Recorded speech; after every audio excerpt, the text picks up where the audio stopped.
Welcome home. It's good to see you. I'm glad you're here. This is Mountain Home. I'm Jerrel.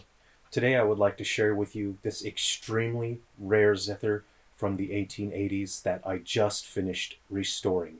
These are extremely hard to find. I've only ever seen two others out in the world, and they were in significantly worse condition.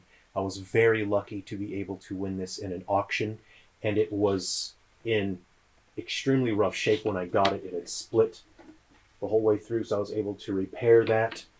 It had most of its original strings, but they were in very rough shape. And when you have an instrument like this, you never, ever tune it up with its original strings. They were thicker gauge. They will absolutely destroy the instrument. If you use the older strings, it will pull the instrument forward, cause the whole thing to warp and destroy it, which is why so few of these old zithers remain. Many of them, the vast majority of them, just got thrown out because they were destroyed by their own weight. So I want to share a bit more of the history and the information behind this very rare zither. But first, I think you want to hear it. So let's go ahead and hear it. Now this, I've had a very close look. There are no recordings of this instrument. This, if you have a look at the label inside, is referred to as a symphony harp. It says number 5 on there, which is probably the model. And it is created by the Harp MFG company from Boston, Massachusetts. Again, these are extremely rare. This is the very first recording and the very first video of this instrument being played. Let's go ahead and have a listen now, and then I'll talk a little bit more about it. I won't be playing any particular piece of music, just letting you hear what the instrument sounds like.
I hope you've enjoyed taking a listen to that.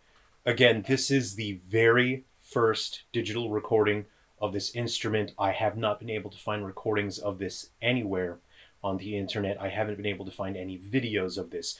Now, this is an interesting and extremely odd instrument, And I think there are good reasons why these did not continue to be made.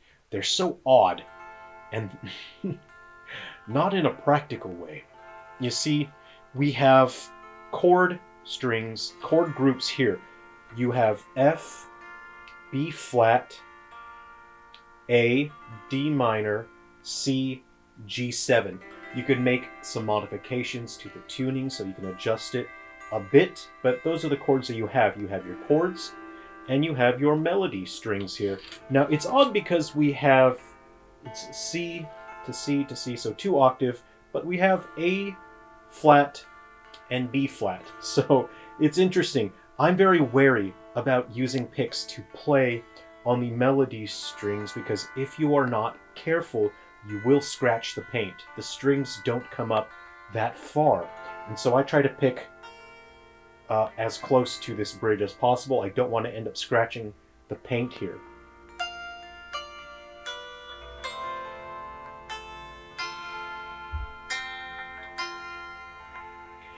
Now, I mentioned these instruments, many of them were destroyed and they were thrown in the garbage for a number of different reasons. One of which is that people see them damaged and they think they're no good, so they throw them out. So let's go ahead and have a look at that now. You'll see significant warping along the instrument here as it curves up. The tension of these strings pull the instrument and warp it forward. You can see it's quite a bit curved. Now I've restored this one and it is stable. As long as these strings don't increase in tension, then the instrument should not continue to warp further. It is stabilized now. So let's see if we can have a good look at how warped that is. You can see it bending and curving. Especially here, you see a significant curve. Let's have a look at the instrument just here. This is fascinating. There are metal rods onto which your chord strings fit, and then they feed through the back. So these chord strings, they attach to those metal rods, and then they come up through there and sit on the bridge on which there is a piece of metal. We also have metal on this bridge here, and we have our pegs. Now the melody strings were a little bit annoying because the strings are quite long. Normally I buy a bunch of sets of lyre strings to repair old zithers. Lyre strings are more modern materials. They're generally quite low tension, and so they are safe to use. Now I say never ever use the original strings. Generally they're quite thick, they are high tension. If you find one of these antique zithers and you see the original strings, remove them immediately. Do not apply tension with the original strings because the tension is so high that they will destroy these instruments. That is how these instruments get thrown in the garbage and they're lost to history as people use the original strings. So, my approach to preserving these instruments is I use significantly lower tension with lyre strings, but I use a combination of guitar strings here. The only strings I've left are the bass strings, and I've tuned them down so they are not at the tension which we would normally see.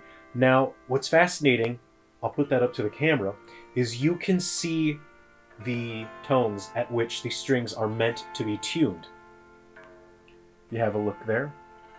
You can see the strings are all defined, especially down here. The instrument tells you how to tune each string. What I've done is I've actually tuned each string to the next tone down in the chord group.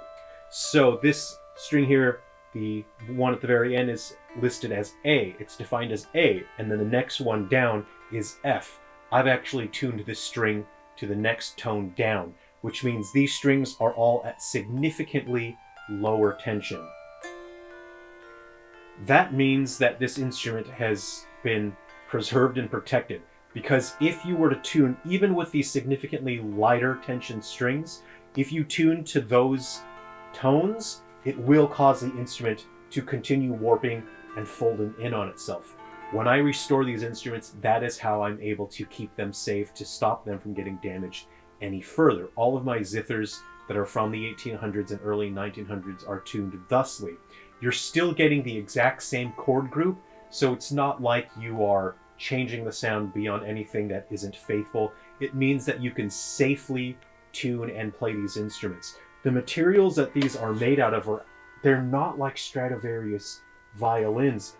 The material that they use is not very good quality. You'll find that the woods are generally kind of soft. It gives an eeriness to the voice of these instruments. What is fascinating about these old zithers is sympathetic resonance. When you play one string, it's actually causing every single other string to vibrate as well.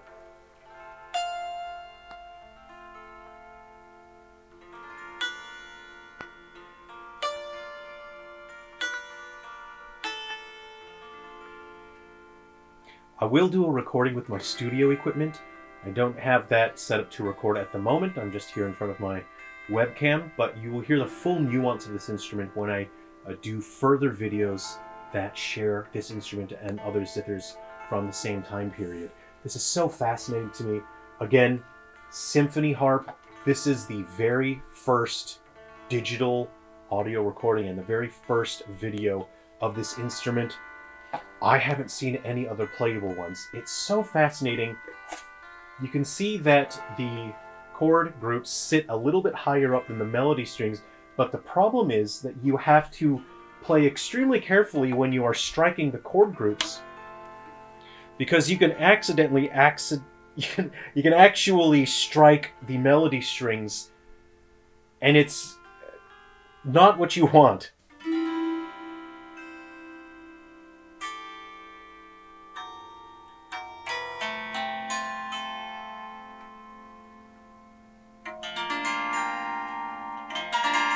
It's actually easiest to accidentally strike the strings here, and that largely has to do with the instrument at this end has had more tension over its life, and it's pulled the instrument that much forward. Were it to straighten out more, it would be harder to accidentally hit those strings. So in general, with the chord strings, you have to play lower, closer to the bridge. So this is something I'm so pleased to have in my collection so that I can share it with people. I will display this proudly in my Zither corner. I feel that every good home should have a Zither corner upon which their zithers may be displayed, and the guests may admire one's zithers in the home and to bring the zither down, play and sing some old traditional songs. So if you would like me to try to play any particular song or hear any tunes on this, please let me know. I will try to share as much of these old instruments as I can. I'm quite busy with work. If you would like to contribute, it gets a bit pricey. I'm trying to win these instruments in auctions. I'm restoring them. I have to get strings for all of them. It gets a little bit pricey. If you would like to help me restore these, you can help me restore these. I'll put a link in the description if you'd like to donate, and you can help me buy some strings. I have a couple other zithers that I'm currently restoring right now, waiting for some glue to dry. I'm adding moisture back to the material in one zither so I can bend it back and then glue it and fortify it a bit and reinforce it. And I'm thinking about all the strings that I'm going to have to acquire. So if you would like to help me out, you can help me restore these instruments, and I'll keep sharing these and making recordings so that you can hear and enjoy the history of music with me. Thanks very much for joining me today. I hope you enjoyed that. Let me know if there's any tunes you'd like me to play on this. Be well, take care, come home again soon. I'll leave the porch light on for you.